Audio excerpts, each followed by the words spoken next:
எல்லோருக்கும் நமஸ்காரம். நான் இசைக்கலைஞர் கலைமாமணி டாக்டர் சுபா கணேசன்.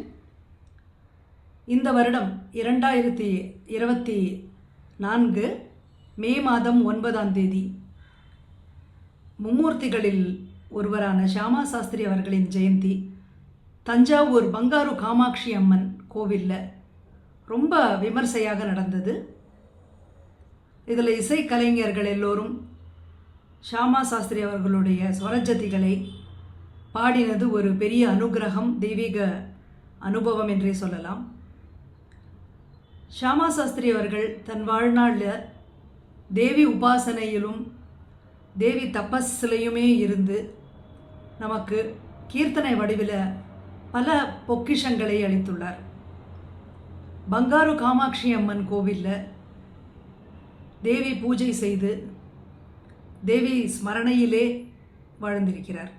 அப்படிப்பட்ட ஒரு இடத்தில் இசைக்கலைஞர் அனைவரும் கூடி ஷியாமா சாஸ்திரி அவர்களுடைய கீர்த்தனைகளையும் மற்றும் சுப்பராய சாஸ்திரி, அண்ணா சுவாமி சாஸ்திரி அவர்களுடைய கீர்த்தனைகளையும் பாடினது ஒரு பெரிய அனுகிரகம். வருடா வருடம் ஷியாமா சாஸ்திரி ஜெயந்தி அமோகமாக இதேபோல் நடக்க வேண்டும் என்று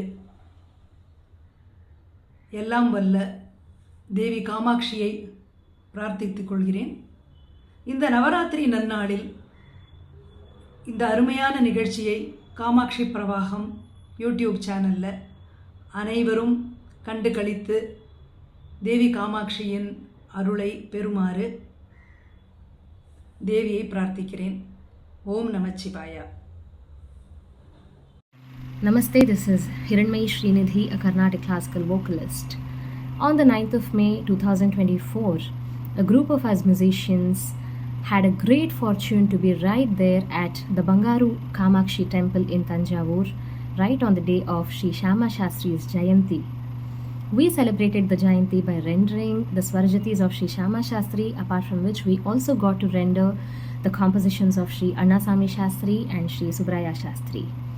What a great way of celebrating the Jayanti, right at that place where Sri Shama Shastri has served Kamakshi Ambal for years together, showing us what devotion is and what conversation with her is.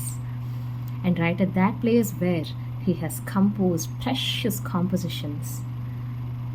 It was indeed a blessed day for us all, and I look forward to this time of the year every year. Namaste.